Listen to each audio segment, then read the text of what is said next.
Assalamualaikum warahmatullahi wabarakatuh. Bismillah, alhamdulillah, wa syukuri nikmatillah, la haula wa la quwata illa billahil aliyul azim. Semua manusia dari keturunannya Nabi Adam. Walau kita dari keturunannya Nabi Adam, tidak boleh menyombongkan diri, karena sifat sombong hanya pantas untuk Tuhan pencipta semua dalil atau pencipta semua alam semesta berserta semua isinya saja, karena semua ciptaannya yang disebut semua makhluknya pasti membutuhkan Tuhannya setiap saat, setiap detik. Akan tetapi zatnya Tuhan yang menciptakan semua dalil tidak membutuhkan makhluknya. Makhluknya mau mengakui atau mengingkari, bagi Allah Subhanahu wa Ta'ala tidak masalah sama sekali.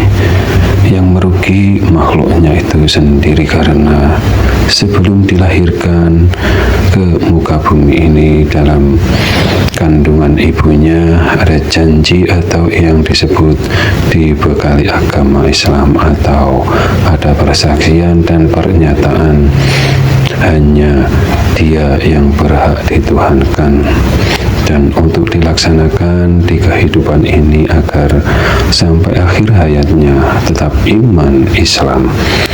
Orang yang tidak mengenal dirinya akan terjebak memuja berhala atas prasangkanya sendiri.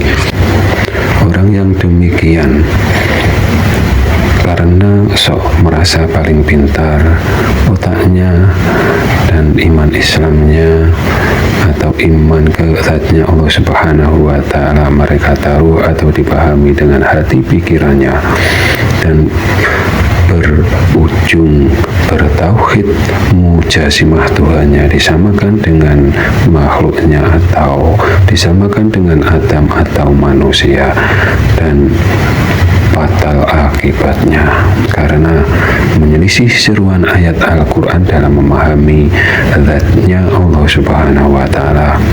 Secara logika saja sudah salah kaprah, karena yang telah bersaksi dan menyatakan hanya Dia yang berhak dituhankan itu ruh atau rohani, dan yang akan kembali di sisinya itu ruhnya manusia.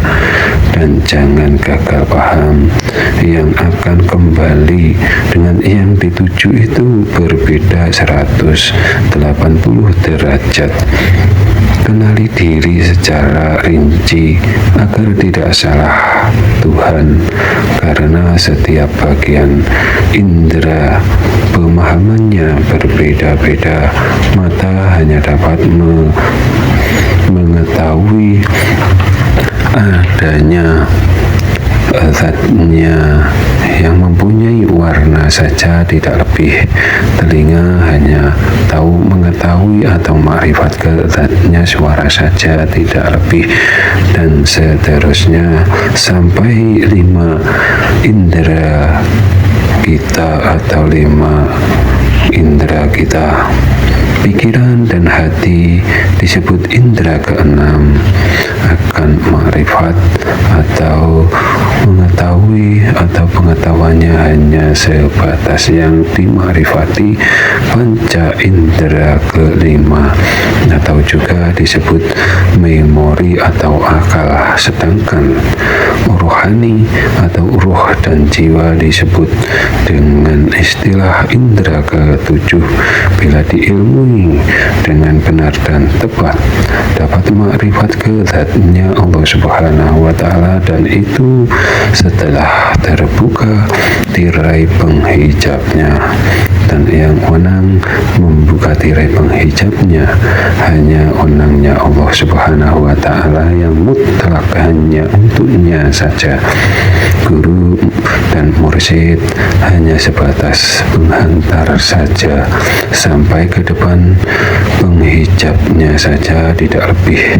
Kenali diri secara benar dan tepat, karena banyak guru mursyid yang mengajarkan ruh atau yang disebut jati dirinya manusia disamakan dengan adatnya Allah Subhanahu wa Ta'ala, atau mereka menyesuskan dirinya sendiri, bahkan secara lahir batin disamakan dengan Tuhan.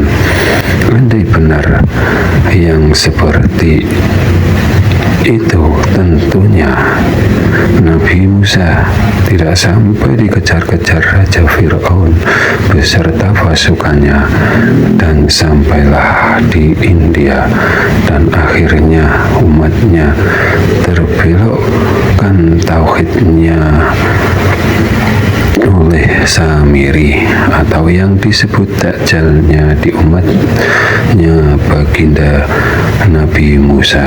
Apa yang disembah patung sapinya atau ruhnya, karena patungnya konon katanya dapat dihidupkan oleh Samiri, atau yang berarti orang yang pandai atau sakti, berpotensi salah iman atau menyombongkan diri dan sulit diluruskan atau dinasihati, dan ciri dan dari zaman Adam sampai saat ini salahnya tauhid.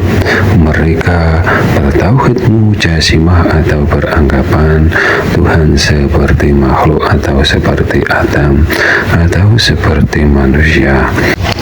Zaman jahiliyah berhala dipatungkan, zaman Naum atau jahiliyahnya akhir zaman Tuhannya tersimpan rapi dalam hati pikiran pemujanya.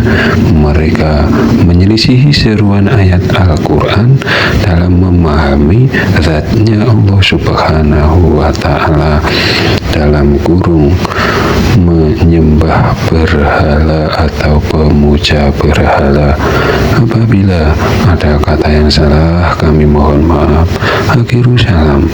Wassalamualaikum warahmatullahi wabarakatuh.